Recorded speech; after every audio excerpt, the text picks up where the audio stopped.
النهاردة ان شاء الله هنعمل اكلة بسيطة جدا مع بعض. كل اللي هنحتاجه ليها البطاطس بتاعتنا، يعني كيلو من البطاطس، 2 كيلو من البطاطس زي ما انت عايزة. نصها هنهرسها والنص التاني بعد ما هنسلقه. طبعا انا جبت البطاطس وغسلتها كويس وسلقتها وقشرتها، وبعد كده اخدت منها جزء هرسته والجزء التاني عملته زي ما انتوا شايفين كده بالاشكال اللي تعجبك. وهنحتاج كمان التوم والتوابل العاديه بتاعتنا، الملح، الفلفل، الكمون. تعالوا يلا نشوف هنعمل ايه مع بعض. وما تنسونيش في اللايك والاشتراك وتفعيل الجرس علشان دايما ان شاء الله نعمل اكلات بسيطه مع بعض ويوصلكم كل جديد. هنا انا جهزت الطاسه بتاعتي وحطيت فيها الزيت علشان يقدح، علشان احط فيه البطاطس المسلوقه بتاعتنا اللي هنقليها. يلا نشوف هنقليها ازاي مع بعض.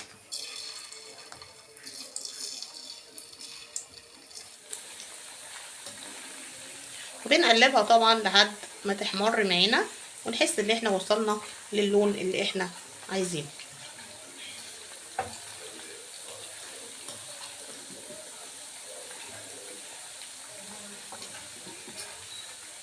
هسيبها طبعا على النار لحد ما تبتدي انها تحمر، وهوريكم بعد كده هنعمل ايه. وكده بعد ما احمرت هنبتدي ان احنا نطلعها ونكمل بقيه الكميه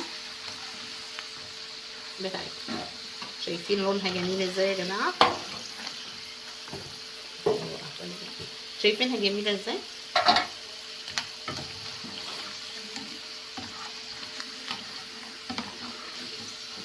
اوريكم بقى بعد كده بعد ما تخلص بقيه الكميه هنعمل فيها ايه علشان تبقى البطاطس بتاعتنا جميله وطعمها جميل جدا. هكمل الكميه بتاعتي وهرجع. انا هنا دلوقتي اهو كملت الكميه بتاعتي حطيتها تمام، وهتبدا اهيت علشان تحمر. طبعا هسيبها في الوقت ده.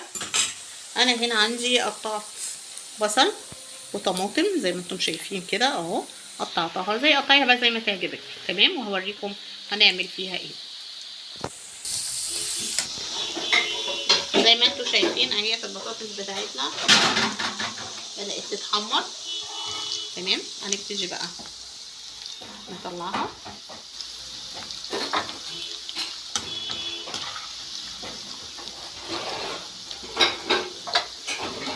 نصفيها من الزيت كويس. هنطلع الكميه كلها. ودلوقتي انا هنا حضرت عندي ثوم وحطيت عليه خل وحطيت عليه شويه كمون تمام. هنقلبهم كويس وهاجي هنا على البطاطس وبرشهم بالشكل ده ونقلبهم حلو مع بعض. هتاخد بقى طعم الثوم وتبقى ايه في منتهى الجمال. بصوا بقى مفيش احلى من الاكل البسيط تمام اللي كلنا محتاجينه طبعا دلوقتي في ظل كمان الظروف اللي احنا فيها والغلا. يعني انت هتجيبي كيلو بطاطس ولا كيلو ونص تمام بال10 جنيه وتعملي منه اكتر من صنف. وفي طبعا اصناف تانية كمان بس انا قلت اجيبها في حلقة تانية علشان طبعا بيبقى فيها بيض وحاجات تانية ممكن تكون موجودة وممكن ما تكونش موجودة، فاحنا بنعمل الابسط الاول تمام. احنا كده خلصنا طبق البطاطس ده. تعالوا نشوف بقى هنعمل البطاطس المهروسه ازاي، وهنكمل طبق القوطه والسلطه ده هنعمل بيه ايه. كان عندي قرنين فلفل هنا بقى حمرتهم اهو. اي كميه فلفل عندك بقى براحتك، دي حاجه اختياريه تمام. انا حمرتهم هنزل بيهم هنا على القوطه والبصل تمام. حطيتهم على البصل والطماطم. هنا انا جبت حبه ثوم حطيت عليهم بابريكا وحطيت عليهم هحط عليهم شويه شطه تمام، وهعصر عليهم نص ليمونه. هنعصر الليمون نص ليمونه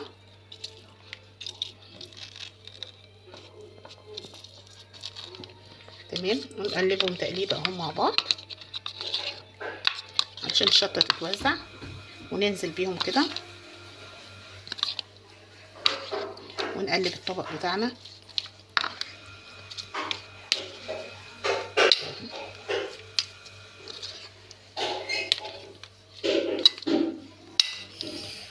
شايفين الجمال يا جماعه؟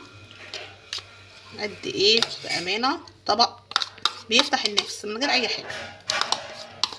نفضل التوم كله كده اهو. بس شوف بقى هنعمل ايه في البطاطس المهروسه بتاعتنا. يلا بينا. عندنا هنا الطاسه، حطيت انا فيها قطعه فانيليا، لو عندك ما عندكيش خلاص تستكفي بالزيت. تمام. هنحط فيها حبه زيت صغيرين. بعد كده هعمل ايه؟ اجيب الثوم بتاعي اهو، حطيت عليه الفلفل الاسمر،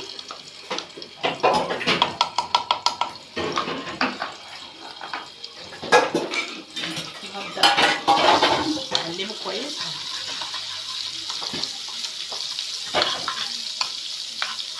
انا حطيت طبعا قطعه ليا علشان تدي طعم للبطاطس احلى يعني. لو عندك ما عندكيش خلاص. ممكن برضو لو عايزه حته دهنه ولا حاجه ممكن تحطيها عادي، مفيش اي مشكله. مفيش برضو مفيش اي مشكله. شويه زيت، حته سمنه صغيره ممكن برضو تعمليها. مفيش سمنه برضو خلاص مفيش مشكله، منها شويه زيت. احنا بندور على ابسط حاجه والحاجه اللي مبتبقاش كتير بنشتغل بيها. نحط بقى البطاطس بتاعتنا.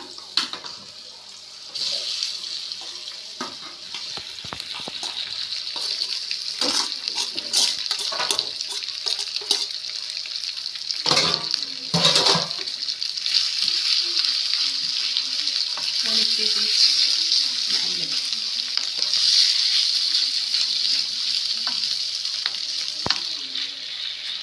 مش هقول لكم بقى الريحه عامله ازاي.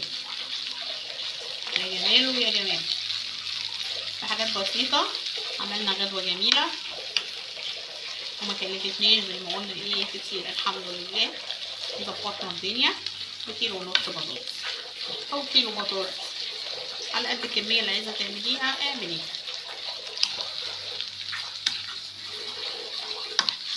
انا بحاول اجيب لكم الافكار السهله اللي ما تكلفناش كتير، لاني مش كل طبعا البيوت بتقدر انها تكلف في الوقت اللي احنا فيه ده، وفي نفس الوقت تبقى اكلات تفتح النفس واكلات جميله جدا على فكره.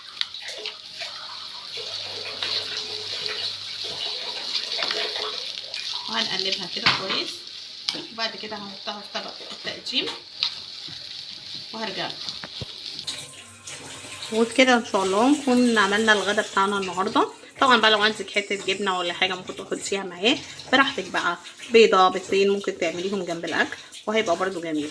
بس انا عملت باقل التكاليف، ويا رب يكون عجبكم. لو عجبكم يا ريت بقى ما تنسونيش في الاشتراك واللايك والتعليق، ونتقابل ان شاء الله في اكله بسيطه.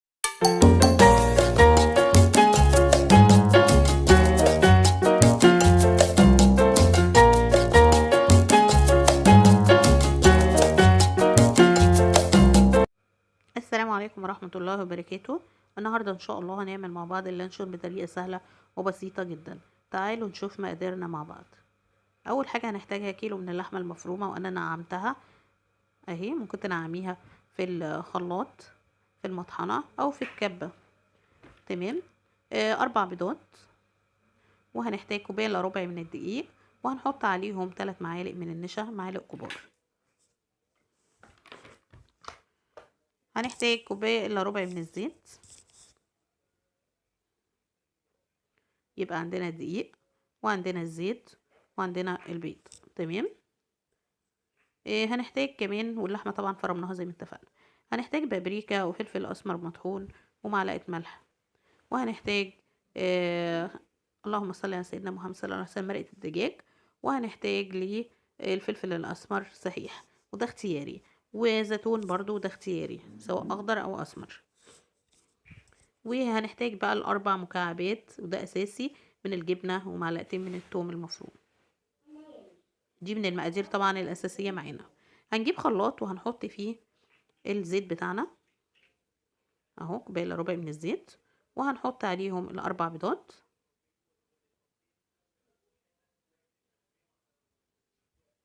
وهنحط مثلثات الجبنه والثوم. 4 مثلثات اهم زي ما اتفقنا، ومعلقتين كبار من التوم.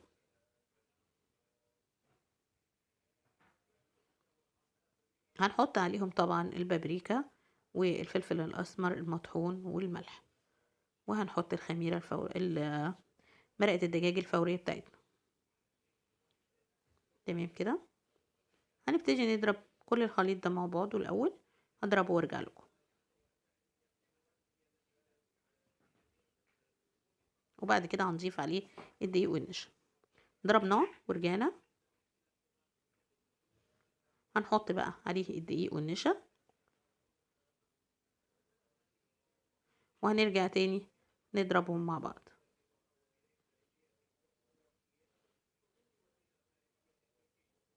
خلطناهم مع بعض كلهم اهم زي ما انتم شايفين. بعد كده هنحط اللحمة المفرومة في الخلاط ونضربها مع بعضيها، نديها بس ضربة واحدة كده، وبعد كده هنقلبها احنا.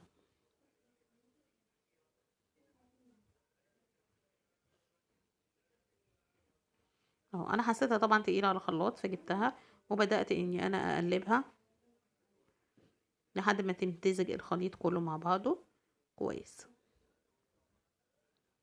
اهو زي ما انتم شايفين كده، اهو بنفضل نقلب فيها كويس لحد ما نحس ان كل الخليط امتزج مع بعضه. اهو خلاص. هنحط بقى عليها الفلفل الاسمر، وهنحط الزيتون بتاعنا،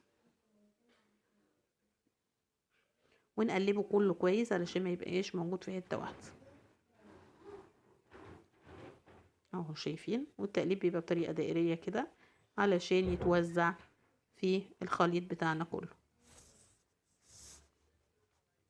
افضل اقلب فيه لحد ما احس ان هو خلاص بقى متفرق في كل حته، وبقى كلها فيها زيتون وفلفل، ما بقاش متكدس في حته واحده.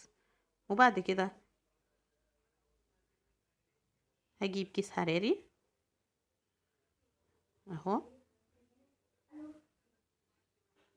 لو ما عندكيش كيس حراري بتستبدليه بكيس بلاستيك عادي، بس الكيس الحراري بيبقى احسن لانه طبعا ما بيسيحش من السخونيه، وغير كده بيسوي الحاجه معاكي بسرعه. فانا هنا هستعمل كيس حراري. هفتح الكيس عادي خالص اهو، وابتدي انزل الخليط بتاعي كله في قلب الكيس. افتحي الكيس كده علشان تقدري تصبي الخليط كله فيه. تمام اهو، وادخل البولة بتاعتي كده في قلب الكيس، وابتدي انزل الخليط بتاعي كله.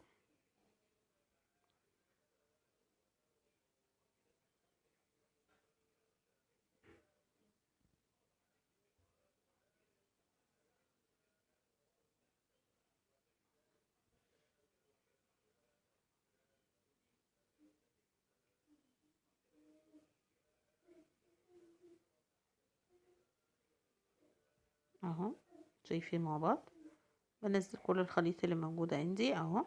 زي ما انتم شايفين كل الزيتون اتفرق طبعا في قلب الخليط.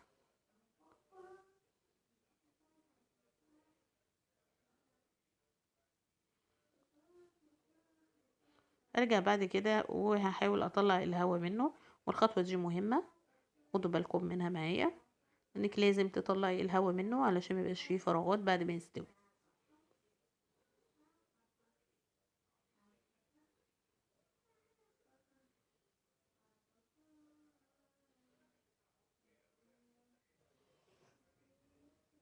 افضل اعمل كده لحد ما اوزع الخليط كله واحس ان هو اتساوى.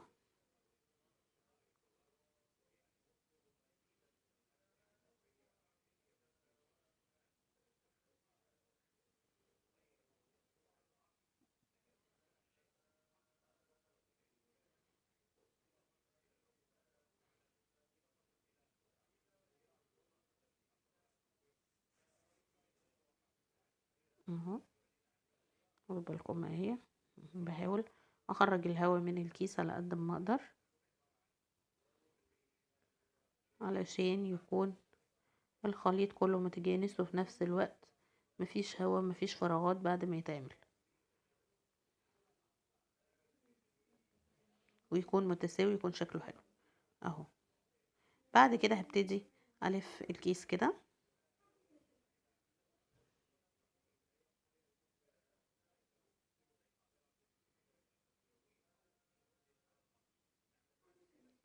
وهجيب ورق الألمونيوم بتاعي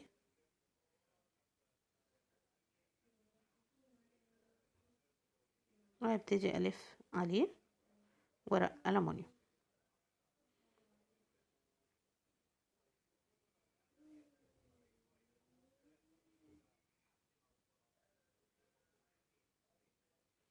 اهو، شايفين مع بعض.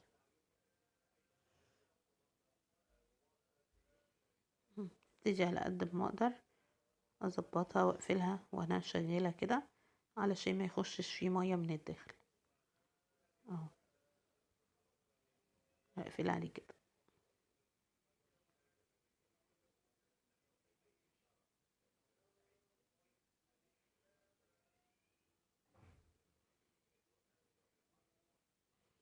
انا كده خلاص اهو خلصت. بكون حاطه حله على البوتاجاز طبعا، ميه سخنه وغليت او داخله على الغليان تمام، لكن مش ميه بارده، بتبقى ميه سخنه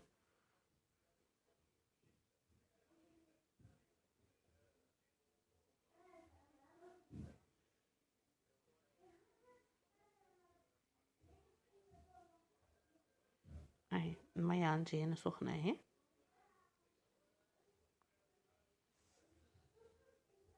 وابتدي انزل فيها. هتاخد بالظبط معانا ساعه وكون ان شاء الله استوت اهي. طلعناها من الميه، سبتها شويه لما هديت، وبعدين جبتها لكم علشان تشوفوها. وهحطها في التلاجة ساعتين، وارجع بعد كده علشان المفروض اني اقطعها تمام. بعد ما سبتها في التلاجة ساعة تقريبا، انا طلعتها علشان اكمل تصوير الفيديو. فهبتدي اقطعها معاكم. طبعا هي لسه ما جمدتش قوي، بس انا هوريكم شكل اللانشون بعد ما طلعناه اهو.